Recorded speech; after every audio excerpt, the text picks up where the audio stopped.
High viewers, doctors kitchen and ব্লগসের আজকের পর্বে আপনাদেরকে স্বাগত জানাচ্ছি। আপনাদের সাথে আছি আমি অধ্যাপক ডক্টর নাজনীন নাহার, ক্যান্সার রোগ নির্ণয় বিশেষজ্ঞ। আসলে কাচ্চির রেসিপি দিয়েছি, কিন্তু কাচ্চির মশলার রেসিপি দেইনি। এজন্য আমি প্রথমেই আমার পক্ষ থেকে দুঃখ প্রকাশ করছি, যেটা আমার খেয়াল করা উচিত ছিল। তো বন্ধুরা, আজকে আমি কাচ্চির মশলার একটা জমজমাট আয়োজন করেছি, আর তার সাথে আরও একটা জিনিস থাকবে, একটা স্পেশাল স্বামী কাবাব আপনাদেরকে আমি করে দেখাবো। তো এখানে আসলে দেখুন আমি কি কি নিয়েছি। এখানে আছে প্রায় একটা এইটা পুরাটা একটু বাবা দেখাই দে। আমার ক্যামেরাম্যান একটু জরুরি কাজে আজকে ঢাকার বাইরে গিয়েছেন। ক্যামেরা সহযোগী হিসাবে আমার ডাক্তার ভাগিনা নাফিস জাকির ওরফে সৌহার্দ্য আমার সাথে আছে। সে মুচকি মুচকি হেসে যাচ্ছে। তো এখানে আমি বন্ধুরা কি কি দিচ্ছি আপনাদেরকে দেখাচ্ছি। আমি একেবারে এখানে ঢেলে ঢেলে আপনাদেরকে দেখাই। প্রথমে আছে এখানে 2 টেবিল চামচ জিরা, এরপরে আছে 2 টেবিল চামচ মৌরি, এরপরে আছে 1 টেবিল চামচ লং, এরপরে আছে 12 থেকে 14টা ছোট এলাচ, সাদা এলাচ যেটাকে আমরা বলি। এরপরে আছে এখানে প্রায় 8 থেকে 10টা কালো বড় এলাচ। এখানে আছে প্রায় 10টার মতো কাবাব চিনি। এখানে আছে কালো গোলমরিচ এবং সাদা গোলমরিচ, আপনি যে কোনোটাই ইউজ করতে পারেন। কালো গোলমরিচই ইউজ করা হয়, আমি একটু মিক্সচার করে দিয়েছি। এটা আছে 2 চা চামচ। তেজপাতা আছে এখানে 3টা। শাহি জিরা আছে হাফ চা চামচ পরিমাণ। এবং বন্ধুরা, একটা জয়ত্রী আছে, 1 টুকরা জয়ত্রী। এবং আমি এখানে দিয়ে দেব একটা পুরা জয়ফল। এটা এখানে একটু আস্তে জালে থাক, আমি জয়ফলটা আপনাদেরকে একটু স্পেশালি দেখাচ্ছি। আমার ছেলে এই গ্যাজেটটা আমার জন্য এর আগের বার নিয়ে এসেছিল। এটা হচ্ছে নাট ক্র্যাকার মূলত। তো দেখি আমি একটু আজকে আপনাদেরকে জয়ফলটা ক্র্যাক করে দেখাই। দেখা গেল আব্বা? দেখুন জয়ফলটা ক্র্যাক হয়ে গেল। একবারে যদি মনে হয় হলো না, তাহলে আরও একবার দিতে পারবেন, কোনো অসুবিধা নেই, ভেঙে আসবে সেটা। ও 2টা শেল লাগবে। তো যাই হোক, এটা আমার মোটামুটি হয়ে গেল। আর একটু জোরে চাপ দেওয়া উচিত ছিল, আমি আর ভয়ে ভয়ে দিলাম। তো এটা আবার এখানে লাগাই আবার দিই। আমি মাঝে মধ্যে বের করি। এই ছেলেটা আমার যে হেল্পার মাহাবুল, ও এটার কোনো না কোনো কিছু করতে, যাই হোক অসুবিধা নেই। আমি এটা নিলাম। এটা আমি একটু করবো কি, আমি জয়ফলটা কিন্তু বন্ধুরা ইয়েতে দেবো না, একটু হালকা ভাজতে হবে মশলাটা, কিন্তু আমি জয়ফলটা ভাজবো না।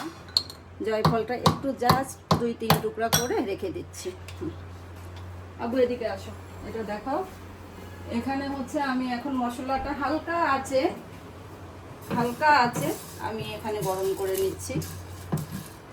খুব ভাজতে হবে না, তাহলে কালার কিন্তু নষ্ট হয়ে যাবে। এটা জাস্ট শুধু একটু হালকা গরম, একটা মানে ভেতরে যে একটা ভেজা ভেজা ভাব হালকা যদি থেকে থাকে, আর্দ্রতাটা চলে যাবে। কিন্তু এটা কিন্তু একদম কড়া ভাজা দিতে হবে না, হালকা জাস্ট শুধু একটু গরম হয়ে গেল, একটা ফ্লেভারও বের হয়েছে। তো এটা আমি এখন নামিয়ে নেব, ঠান্ডা করব। কিন্তু আমি যদি এই প্যানটার মধ্যে রেখে দিই, যেটাতে আপনি ভাজবেন সেটাতে যদি রেখে দেন, ওই তাপে কিন্তু এটা এক্সট্রা ভাজা হয়ে যাবে এবং কালার নষ্ট হবে। তো এটা কিন্তু আমি দেখুন, আমি একটা স্টিলের পাত্রে এভাবে করে ঠান্ডা করার জন্য আমি রেখে দিলাম। তো বন্ধুরা, এটা ঠান্ডা হোক। আপনাদেরকে আমি আর যেটা দেখাচ্ছি সেটা হচ্ছে, আমি করে দেখাচ্ছি একটা স্বামী কাবাব। তো এখানে আমি প্রায় 1 কেজি পরিমাণ গরুর মাংস নিয়েছি। আপনারা খাসির মাংস দিয়েও করতে পারবেন। মাংসের পিসগুলো দেখুন বন্ধুরা, এটা কিন্তু কিমা না, কিমা দিয়ে করলে কিন্তু হবে না। তো এই যে এই ধরনের পিস, এইরকম একটু সাইজের ছোট ছোট সাইজের পিস আমি করেছি, এবং বোনলেস এগুলো, ঠিক আছে।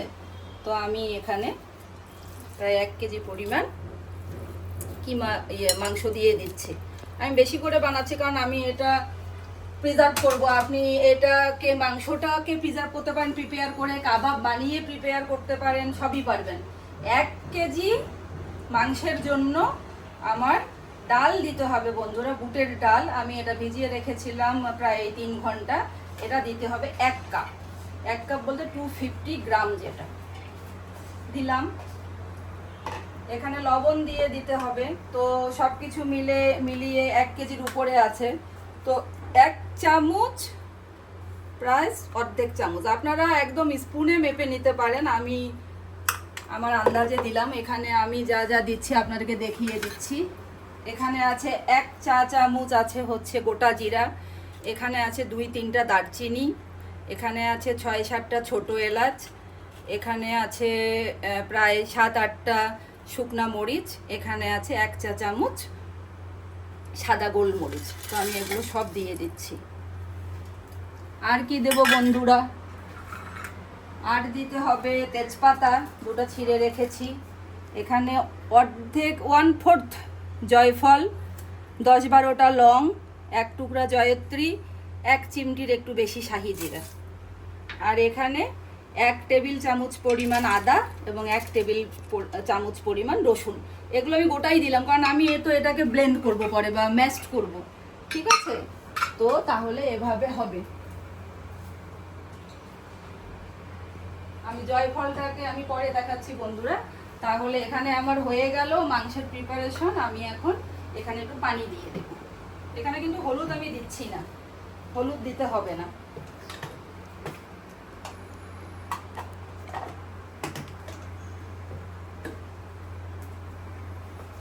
এক কাপ পরিমাণ আমি পানি দিয়ে দিচ্ছি।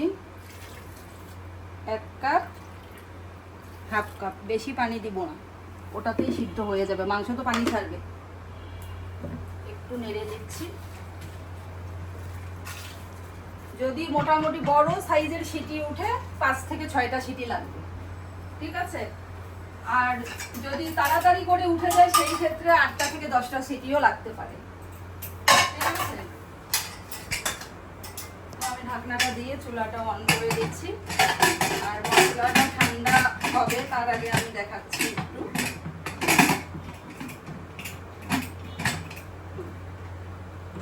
আমি চুলার জালটা বাড়িয়ে দিচ্ছি। তো বন্ধুরা, আমার মশলাটা ঠান্ডা হোক আর এর মধ্যে আমার মাংসটার মধ্যে 5 থেকে 6টা সিটি উঠে যাক, তারপরে আবার আসছি। তো বন্ধুরা, আপনারা দেখুন আমার মশলাটা একদম ঠান্ডা হয়ে এসেছে। এখানে আমি যেই জয়ফলটা নিয়েছিলাম সেটা দিয়েছি, আর দারচিনি যেহেতু ভাজবো না, প্রায় 3টা দারচিনি আমি এখানে এখন অ্যাড করে দিচ্ছি। দারচিনিটা ভাজার দরকার নেই, দারচিনি আর জয়ফলটা পরে অ্যাড করবেন। তো আমি এখন এখানে দিয়ে দিচ্ছি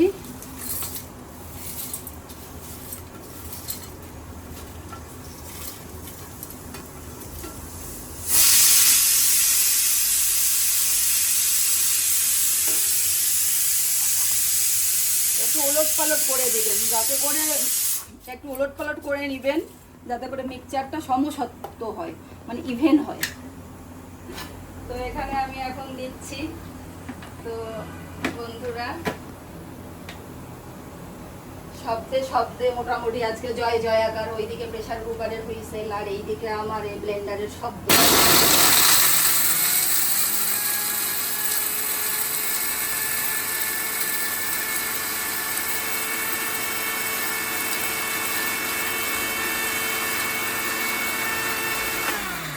ছোট টিপস বলে রাখি বন্ধুরা, যদি আপনি গরম রাখেন এটা অতিরিক্ত হিট হয়ে যাবে, ওই গরমে মশলাটার কালারটা চেঞ্জ হয়ে যাবে।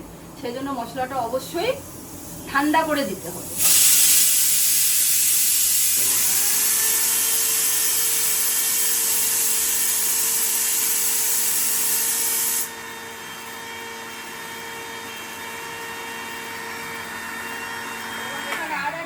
আমি এখন আপনাদেরকে দিচ্ছি যে কখনোই অতিরিক্ত টাইম ধরে আপনারা ব্লেন্ডটা করবেন না, তাতে করে মেশিনের ক্ষতি হয়। একটু করবেন আবার বন্ধ করবেন, একটু করবেন আবার বন্ধ করবেন, তাতে করে আপনাদের মেশিনের লনজিভিটি অর্থাৎ জীবদ্দশা, আয়ুষ্কাল বেশি হবে।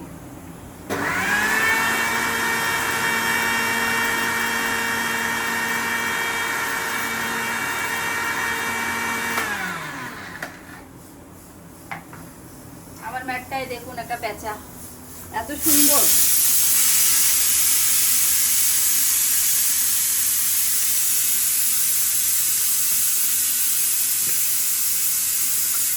এটা একটু খুলে বন্ধুরা একটু নেড়ে দিতে হবে, সামান্য একটু নেড়ে দেবো। কেন? কারণ হচ্ছে ওই যে অনেক মশলা অনেক সময় গোটা থেকে যায়, আর সবসময় একটা ব্লান্ট কোনো কিছু, ভোতা কোনো কিছু ব্যবহার করবেন এটা নাড়ার জন্য। হয়ে গিয়েছে আমার মশলাটা প্রায়, জাস্ট শুধু আর 10 সেকেন্ড।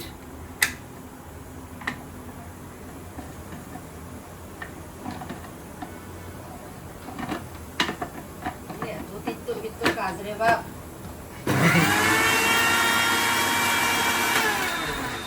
আমার মশলাটা হয়ে গিয়েছে।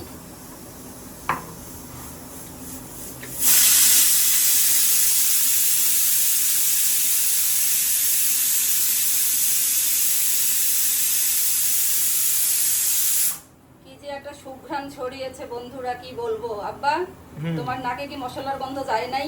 অবশ্যই গেছে। অবশ্যই গিয়েছি। কেমন লাগছে তোমার গন্ধটা? অনেক, কি বলবো, কাবাবের মতো। বিরিয়ানি আসতেছে কিনা, বিরিয়ানির মশলা। এই গরম মশলাটা আপনারা যে কোনো রান্নায় যে গরম মশলা বলে সবটাতেই ইউজ করতে পারবেন, তবে কাবাব এবং বিরিয়ানির হাইব্রিড। এদিকে আমার মোটামুটি শীষটা হয়ে গিয়েছে। বন্ধ করে দিচ্ছি। তো বন্ধুরা দেখুন যে আমার মশলাটা কালারটা আপনারা দেখুন, এবং নিজেরা যদি করতে পারেন জীবনে কখনোই আপনাদের গরম মশলা, বিরিয়ানির মশলা বাইরে থেকে করতে হবে না। আমার কিউট কাপটাকেও একটু আপনারা দেখুন প্লিজ। তো আমার হাজবেন্ড নেই, আপনাদের ভাইয়াকে নিশ্চয়ই আপনারা মিস করছেন। আমার ভাগনা শুধু মিচকি মিচকি হেসেই যাচ্ছে, ঠিক আছে। তো আপনাদের ভাইয়াটা বিশেষ কাজে ঢাকার বাইরে গিয়েছেন, তো যাই হোক আমি তাকে খুবই মিস করছি। আর এখানে বলেই দেই যে আমি আসলেও হাসান তারিক চৌধুরী আপনাকে অনেক মিস করছি। তো যখন উনি ভিডিওটা দেখবেন তখন এটা শুনবেন। আচ্ছা, তো তার প্রসঙ্গে একটা ছোট গল্প বলি। তো আমার আব্বা আমার জামাইকে, মানে আমার বরকে সব সময় বলতো কি, এটা তো তোমার বর না মা, এটা হচ্ছে তোমার বউ। কেন? আমি তো দেখা যাচ্ছে যে আপনার ভাইয়া তো প্রচুর ব্যস্ত থাকে, বা আঙ্কেল প্রচুর ব্যস্ত থাকে, তো কিন্তু সে চেষ্টা করে যে যাতে করে লাঞ্চটা আমরা একসাথে করতে পারি, এটার জন্য চেষ্টা করে। তো আমি তো দেখা যায় যে ফোন বেজে যাচ্ছে, আমার ছেলে নিশ্চয়ই কোনো ডেলিভারি। আচ্ছা যাই হোক, তো আপনার ভাইয়া চেষ্টা করলো, মোটামুটি চলে আসলো লাঞ্চ আওয়ারের আগে বা পরে মিলিয়ে। আমি আসবো, কিন্তু অন দা ওয়েতেই দেখা গেল যে আমার পেশেন্ট সংক্রান্ত জটিলতায় আমি আটকা পড়ে গেলাম। তো আসতে তো একটু অনেক সময় দেরি হয়ে যায়। এমনও অনেক সময় হয়েছে যে দুপুরে বলেছে আমি এসে খাবো, কিন্তু 5টা 5:30 প্রায় বেজে গিয়েছে, তখনও আমি আসতে পারিনি। তো আমি এসে দেখবো যে আমার বর না খেয়েই বসে আছে। তো আর আব্বা সঙ্গে সঙ্গে আমাকে বলতো যে মা তুমি কেন এত দেরি করো, তোমার বউটা তো না খেয়ে বসে থাকে। আর কি বলবো, ওনার কথা অনেক কথা হবে বন্ধুরা। তো এখন যেই কথাটা আমি বলছি সেটা হচ্ছে এই যে শীষটা, এটা আমি তুলে দেব না, এটা পুরোপুরি অ্যাবজর্ব হবে। তো অ্যাবজর্ব হবে, এটা ঠান্ডা হবে, তারপরে আমি এটাকে শিলপাটায় বাটবো অথবা গ্রাইন্ড করবো, যেটা আপনাদের সুবিধা। আপনারা মেশিনে করতে পারেন, ব্লেন্ডারে করলে হয় কি আটকে আটকে যায়, আমি দেখেছি। শিলপাটা অথবা গ্রাইন্ডার এই দুইটা ইউজ করা ভালো। সেক্ষেত্রে ফুড প্রসেসর ইউজ করতে পারেন। ফুড প্রসেসর ওটা কি? ফুড প্রসেসর ব্লেন্ডারের মতোই, কিন্তু এখানে কিমা করাটা ভালো হয়। তাই? ও, ওটা মাল্টিপল ইউজ। হ্যাঁ, মাল্টিপল ইউজ। আচ্ছা, এই এই হাসান তাহসিন চৌধুরী, রাজা আসো একটু, একটু আমার ভিউয়ার্সদেরকে তুমি একটু হাই বলো। আমাকে কথা দিয়েছে সে 2 লাইন গান শোনাবে। আমি জানি না কোন দিন তার মনটা বলবে যে ঠিক আছে মা তোমার জন্য আমি 2 লাইন গেয়ে দিলাম, সে গাবে। তো একটু তাকে আবার পাম্প মারতে হয়, সে আবার ছোটবেলা থেকে খুবই পাম্পে ফোলে। তো আমি পাম্প দিয়ে দিয়ে তাকে রেডি করছি আপনাদেরকে 2 লাইন গান শোনানোর জন্য। তো বন্ধুরা এটা অ্যাবজর্ব হোক।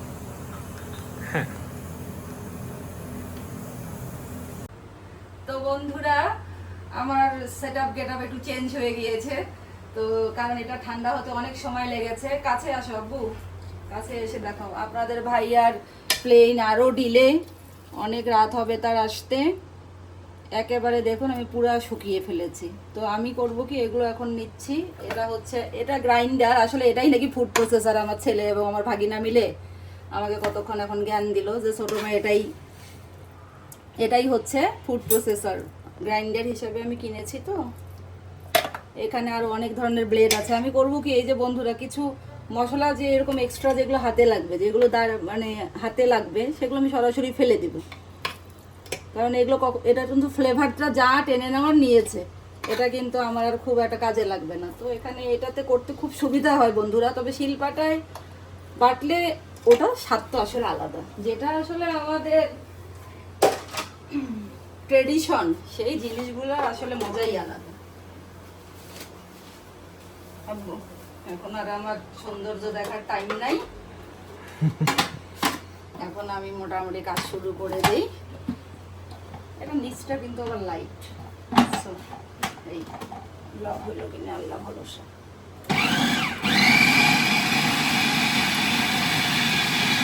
ব্যবহার করার নিয়মটা বলে দাও।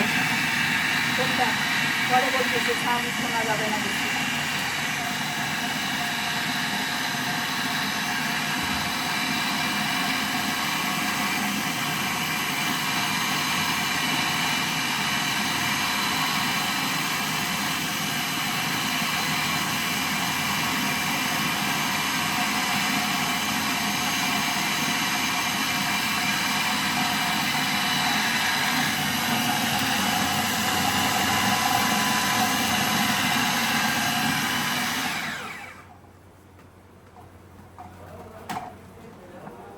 একটু নেড়ে দিই আর দেখি যে কনসিস্টেন্সিটা ঠিক কেমন আছে। এটা কিন্তু অনেকেই আধা ভাঙ্গা করেও রাখতে পছন্দ করে, আমার কিন্তু হয়ে গিয়েছে মোটামুটি। তো আমি আর একটু সামান্য ম্যাশড করব। এখানে পানি দিতে যাবেন না, যতটুকু টাইট করে করা যায় ততটুকুই মঙ্গল। টাইটটা ঢিলা করার উপায় হচ্ছে ডিমের সাদা অংশ যখন মাখাবো সেটা, কিন্তু পানি দিয়ে কিন্তু কখনোই যাবেন না যে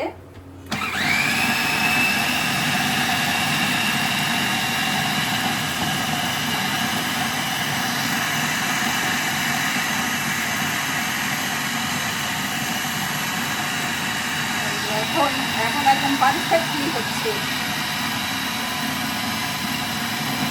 একটু চাইলে এদিক থেকে নেড়েও দেওয়া যায়।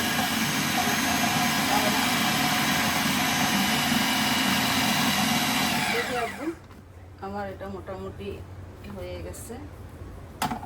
এটা দেখাই নেই, পুরাটাই দেখাই, কারণ আমি পুরো প্রসেসিংটাই দেখাবো। তো বন্ধুরা, আমার একেবারে একদম মানে কি কনসিস্টেন্সিটা দেখছো আব্বু, মানে দারুণ। এটা কিন্তু ভাই ব্লেড আছে, খুবই সাবধান, খুব এক্সপেরিয়েন্সড হ্যান্ডেও একটা অঘটন ঘটে যেতে পারে। কিন্তু আমি তো জানেন যে চেম্বার করে এসে সব কাজ আমার 4 হাতে করতে হয়। অনেক সময় দেখা যায় যে খুব স্ট্যান্ডার্ড প্রোটোকল আমি ফলো করতে পারি না বন্ধুরা। তো বাকিটা আমি দিয়ে দিচ্ছি।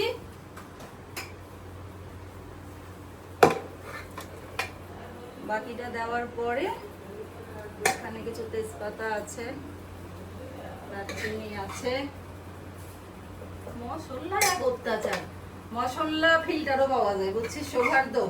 তাই আমি নাকি? দেখলাম, হ্যাঁ, স্পাইস ইনফিউজার, মানে ছোট ছোট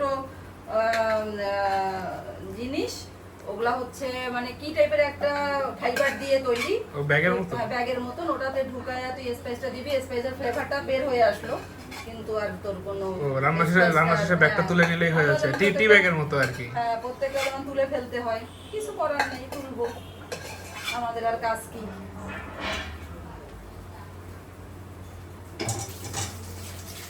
তো 5-7 মিনিট আরো সময় লাগবে, আমি এটা করে নিই আব্বা। আচ্ছা,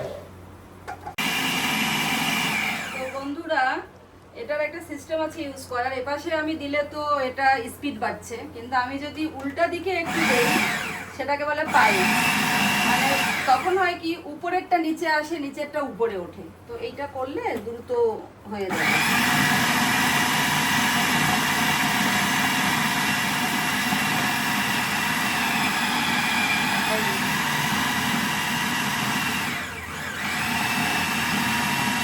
ঠিক আছে, এর পরে আয়। তো বন্ধুরা, আমার এটা ম্যাশ করা মোটামুটি শেষ।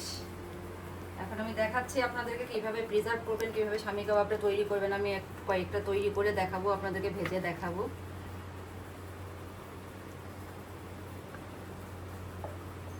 এটা খুলে ফেলি আস্তে করে একবারে।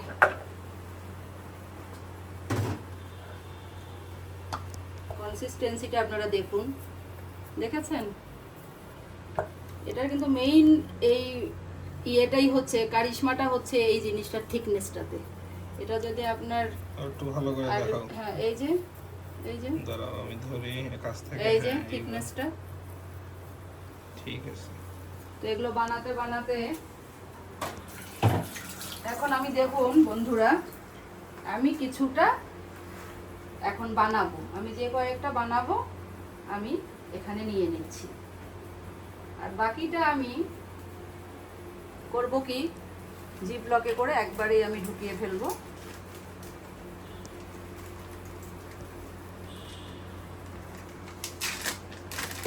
ছোট ছোট জিপ লকে, কারণ আসলে বেশি লাগলে দুইটা বের করবো, অসুবিধা নেই। এগুলো সাইজ করে সুন্দর করে করে সাইজ করে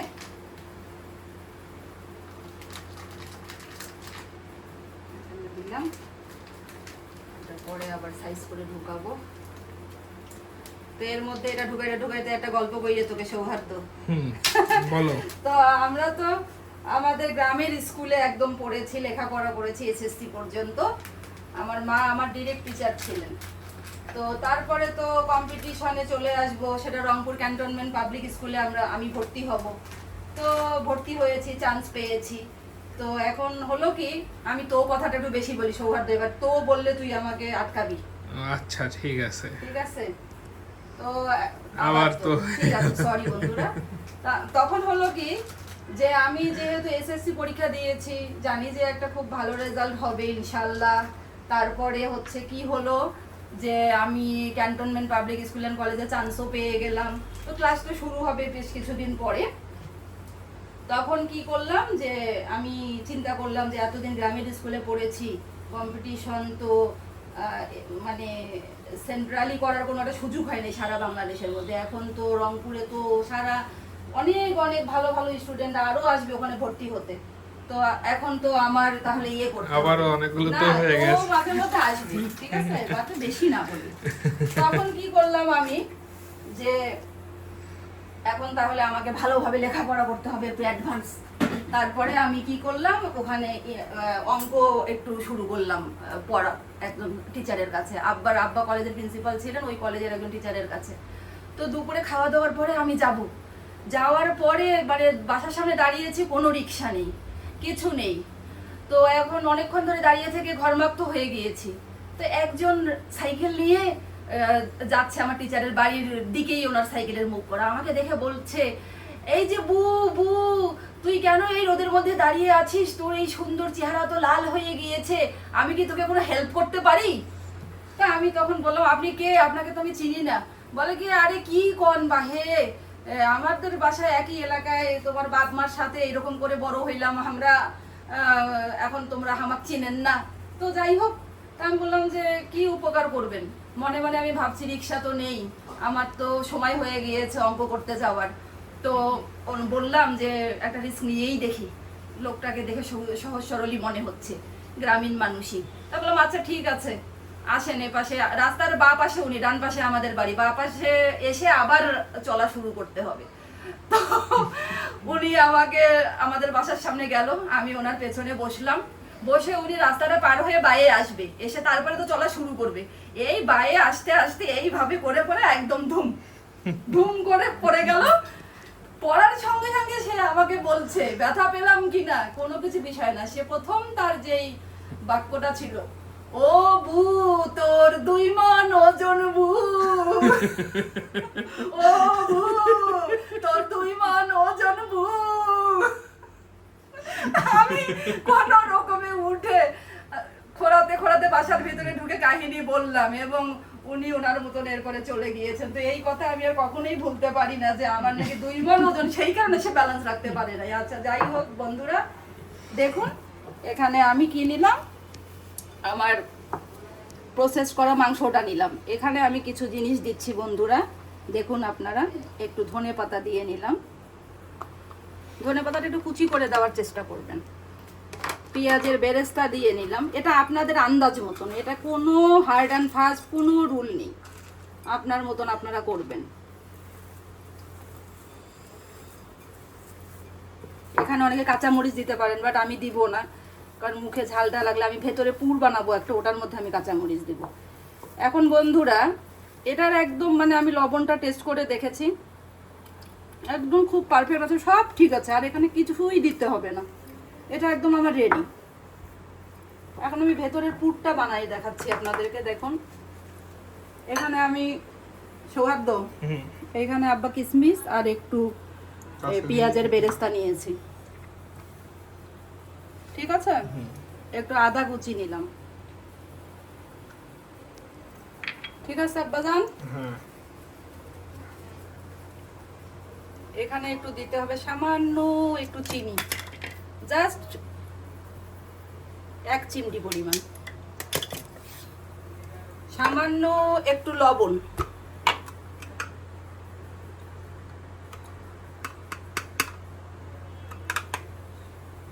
শুধু এইটুকুর জন্য যে এই লবণটুকু লাগবে, ঠিক আছে, এর বেশি কিন্তু না। এখানে আমি দিয়ে দেব, এরপরে এখানে একটু দিয়ে দেবো লেবুর রস, সামান্য একটু, এই যে লেবু এখানে কোথায় আব্বা? ও এখানে রেখে গেছি, এই যে লেবুর রস সামান্য একটু দিলাম। আর আমি এখানে একটু পণ্ডিতি করতেছি, আমি এটার ভেতরে একটু চিজ দিতে যাচ্ছি আজকে, না দিলেও চলবে, এটা অপশনাল, পুরাটাই অপশনাল, তবে আমার মনে হচ্ছে যে চিজটা দিলে একটু খেতে ভালো লাগবে, স্পেশাল একটা টেস্ট হবে। এটা একদমই অপশনাল, এটা আপনারা চিন্তাই করবেন না যে বাসায় না থাকলে দেওয়ার কথা। এই শুধুমাত্র এই স্বামী কাবাবের জন্য চিজ কিনে আনার কোনো দরকার নেই, থাকলে দিবেন। যদি মনে করেন যে আপনারা পছন্দ করেন cheese lover, then you can put it. একটু হালকা করে আমি মেখে নিলাম।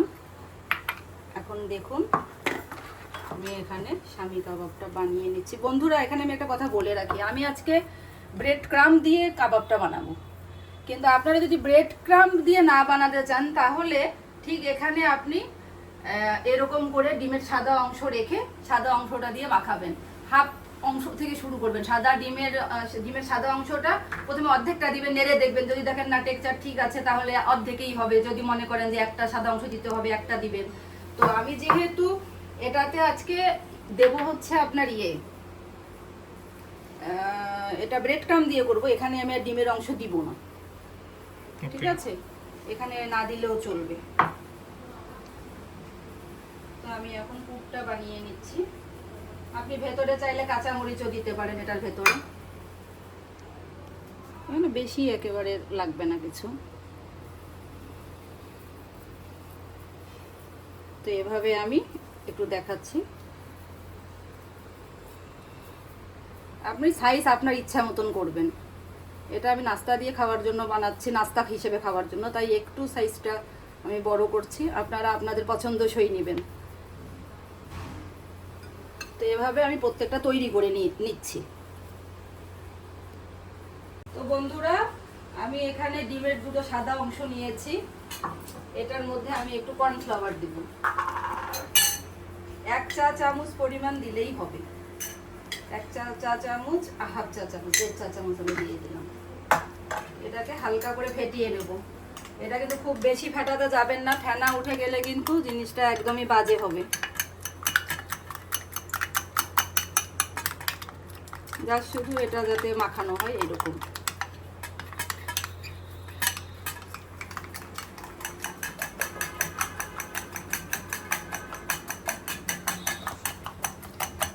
আমার ভাগিনা গত পরশুদিন আমার হাজবেন্ডকে বলছে, খালু এই সিনেমা নাটকে যেমন দেখি কোর্টের ভিতরে কি এরকমই হয় আসলেও?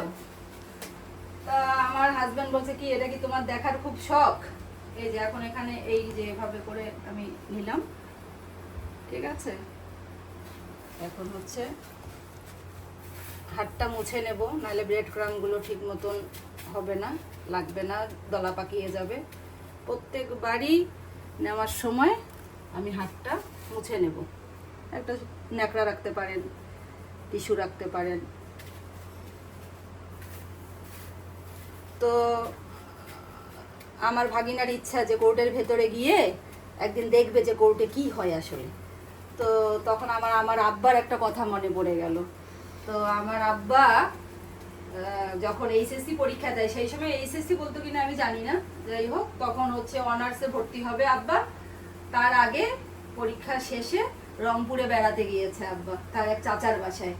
তো চাচাকে আব্বা বলল যে চাচা আমার 3টা ইচ্ছা, মিনার 3টা ইচ্ছার মতন, আমার বাপেরও 3টা ইচ্ছা ছিল। তো চাচা বলল যে কি 3টা ইচ্ছা বাপ বল। তা আব্বা বলল প্রথম আমার ইচ্ছা যে আমি হচ্ছে একটু এখানে যে কারমাইকেল কলেজ আছে রংপুরে, আমি সেইটা একটু দেখতে যাব। তো তখন চাচা বলল যে শোন শোন বাপ, এটা তোকে আমি করতে পারবো না। কেন? তুই যখন কারমাইকেল কলেজে চান্স পাবি, চান্স পেয়ে তুই কারমাইকেল কলেজ দেখবি, এখানেই তোকে চান্স পেতে হবে, পড়তে হবে। শেষ, আব্বার প্রথম ইচ্ছা সমাধান হয়ে গেল। দ্বিতীয় ইচ্ছা কি বাবা? আব্বা বলল যে চাচা আমার দ্বিতীয় ইচ্ছা হচ্ছে আমি একটু রংপুরের জেলখানাটা দেখব। তখন চাচা উত্তর করলেন যে বাবা এটাও আমি পূরণ করতে পারবো না, তুমি যদি কোনোদিনও অপরাধ কার্য সংগঠিত করো তাহলে তুমি ওইটা লাল বিল দালান এমনিই দেখতে পাবা, ওটা আমি তোমাকে দেখাইতে পারবো না। তো আব্বা তো তারপরে খুবই মন খারাপ। যাই হোক, এখন তৃতীয় কথা কি, যে তৃতীয় ইচ্ছা বল তোর? আব্বা বলল যে চাচা আমি সিনেমা হলে গিয়ে একটা সিনেমা দেখবো। তখন বলে যে এই ইচ্ছাটা তোর আমি পূরণ করবো, এই নে টাকা, তুই এখনই যা গিয়ে টিকিট কেটে সিনেমা দেখে আয়। তো এইরকম ছিল, মানে আসলে ওই আগের দিনের মানুষদের মতাদর্শটাই ছিল অন্যরকম। তো আমার ভাগিনাকেও আমি বললাম যে আব্বা যান, কোর্টের ভিতরে যাইতে হবে না, ওটা যাওয়ার জায়গা না, দোয়া কর যেন যাইতে কোনোদিনও না হয়। আমার বাপের মতনই, আমার বাপের চাচার মতনই আমি বললাম। তো এইভাবে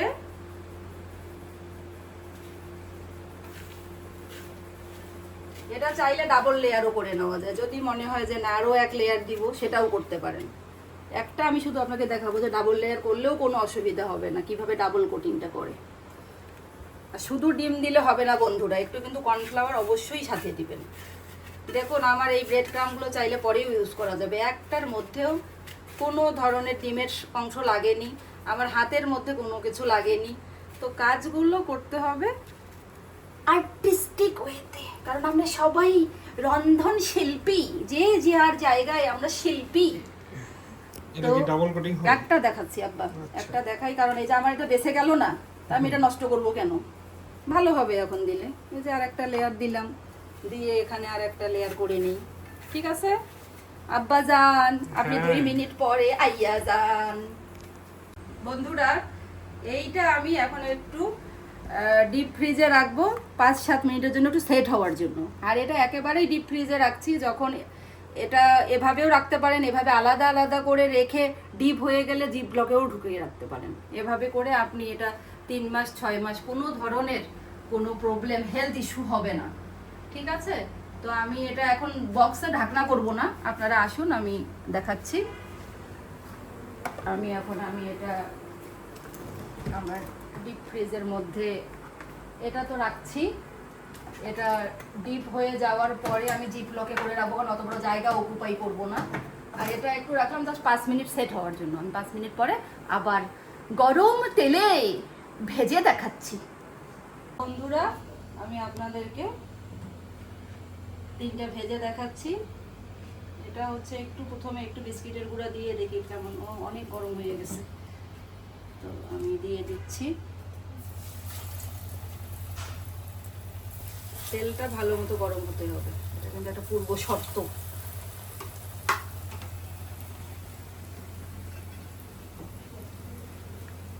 তেল খুব সুন্দর গরম হয়েছে। এটা নাস্তা হিসেবে খেতে খুবই ভালো লাগে। আর যখন বিরিয়ানি বা পোলাওয়ের সাথে করি তখন আমি শুধুমাত্র ওই যে যেটা বললাম যে ওই মিক্সচারটার মধ্যে যা শুধু ডিমের সাদা অংশ দিয়ে মাখালেই হবে, তারপরে স্টাফিংটা দিয়ে ভেতরের পুরটা দিয়ে নর্মালি ভেজে ফেললেই হবে। ঠিক একইভাবে আপনারা ডিপ ফ্রিজে রেখে একটু আধা ঘন্টা 1 ঘন্টা রেখে শক্ত হলে আবার জিপ লকে ভরে রেখে দিতে পারেন, কারণ বক্সে তো জায়গা অনেক নেই। জিপ লকে যদি একবার বরফ হয়ে যায় না, তাহলে জিপ লকের ভেতরে একটার উপরে একটা লাগলো নাকি কি লাগলো কোনো অসুবিধা হয় না। খাওয়ার জাস্ট 5 মিনিট আগে বাইরে বের করে রেখে এই ঠান্ডা, মোটামুটি একটু ঠান্ডা থাকা অবস্থাতেই ভেজে ফেলতে হয়, একটু সময় নিয়ে ভাজতে হয় সেই ক্ষেত্রে।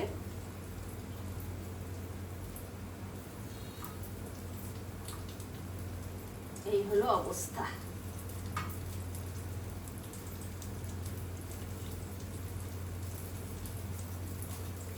যেই ছেলেরা ছোটবেলায় যত বেশি মা নেওটা থাকে, সেই ছেলেরা বড় হয়ে তত বেশি বউ নেওটা হয়। এটা একজন আমার ভাগিনা আছে, সে হাসছে। তো এটা একজন অতীব জ্ঞানী ব্যক্তি আমাকে বলেছেন, কারণ আমার ছেলে তো ছোটবেলা থেকেই ম্যা ম্যা ম্যা ম্যা ম্যা করেই চলে। তো যাই হোক, তো ছোটবেলায় ওকে দিয়ে খালা আম্মার বাসায় গিয়েছিলাম। ওনাকে পরিচয় দিলে সবাই চিনবেন, আমি নাম বলছি না। তো এখন খালা আম্মার বাসায় গিয়েছি। খালা আম্মা ওকে অনেকক্ষণ অবজার্ভ করলো। অবজার্ভ করার পরে বলছে যে, আমাকে বলছে, নাজনীন মা, তোমাকে একটা কথা বলি, তুমি কিন্তু এই কথাটা মাইন্ড করো না। আমি বললাম, কি বলেন খালা আম্মা, আপনি বলেন তো কি কথা। খালা আম্মা বলছে, মা, এক মনের একটা, তোমার বাসা তো উত্তরবঙ্গ, বুড়ি বাড়ি থাইকা তুমি এক মন একটা পাথর জোগাড় করো। আমি বলি, কি রে বাবা, কি করবো পাথর দিয়ে? খালাম্মা লাগবে নাকি? খালাম্মা কেন? কারণ কি জানো, তোমার ছেলে যে এখন তোমার আঁচল ধরে ঘুরতেছে, এই ছেলে এই বউয়ের আঁচল ছাড়া কিছু বুঝবে না। ঠিক আছে, এই পাথরটা তুমি কি করবা, যত বড় হতে থাকবে এই বুকের মধ্যে বাঁধা শুরু করো, যাতে করে সেই দুঃখটাকে তুমি শুষে নিতে পারো। হায় রে, কি কথা বলতেছে খালা আম্মা। তো তোমার সে পাথর কোথায় এখন? হ্যাঁ, সেই পাথর কি জোগাড় করছো? পাথর আমি জোগাড় করিনি, কারণ আমি তো অন্য সাইকোলজির মানুষ। আমার কথা হচ্ছে, বউ কেন ভাববো, আমার মেয়ে ভাবলে অসুবিধা কি রে বাপ? আমার মেয়ের মতনই থাকবে। আমার শাশুড়ি তার সংসার জীবনে যত প্রতিকূলতা ফেস করেছে, সঙ্গে সঙ্গে প্রতিজ্ঞা করেছে যে তার বউকে তিনি এই সমস্যা কখনো ফেস করতে দিবেন না, এবং উনি তাই করেন। খুবই প্রশংসনীয় উনি তাই দর্শন, করেন, আল্লাহ দিলে উনি শুনে তাই ভালো করেন। লাগলো। হ্যাঁ, উনি তাই করেন। তো আমি যদি পজিটিভ চিন্তার হই, তাহলে সবকিছুই পজিটিভ। আর একটা জিনিস কি বন্ধুরা, আপনারা তো আমাকে এত বেশি ভালোবেসেছেন, মানে আপনারা কিন্তু আমার প্রথম ভালোবাসার মতন এটা হয়ে গেছে বাবা। সেটা কি, যে কোনোদিন যদি হয় যে স্বপ্নেও দেখি যে অনেক সাবস্ক্রাইবার, অনেক ভিউজ, আসলে কি আপনারা কিন্তু আমার দুঃখের দিনের সাথী। আপনাদের এই দিন আমি কখনোই ভুলবো না। আপনারা কত কথা লিখছেন, আমি ভালো, আমার মন ভালো, কিন্তু আমার ছেলের একটা ছোটবেলার কথা দিয়ে আজকে শেষ করব। আমার ছেলে ছোটবেলায় যখন তার কেবল কথা বলতে পারে, সে আমাকে বলতো কি, আম্মু আম্মু একটা কথা বলি, আম্মু একটা কথা বলি। তা আমি তখন বলতাম, আপু বলো, কি বলবা? তখন আমার ছেলে বলতো, তুমি এত ভালো কে? তো আমি তখন উত্তরে বলতাম, বাবা তুমি যে ভালো, সেই জন্য আমি ভালো, সোনা। তো বন্ধুরা, আপনাদেরকে একটা কথাই বলতে চাই, আপনারা যে আমাকে এত ভালো বলছেন, আসলে ভালোটা আপনাদের মধ্যে, সেই জন্যই আপনাদের সবকিছু ভালো লাগছে। তো বন্ধুরা, টেবিলে চলে আসুন।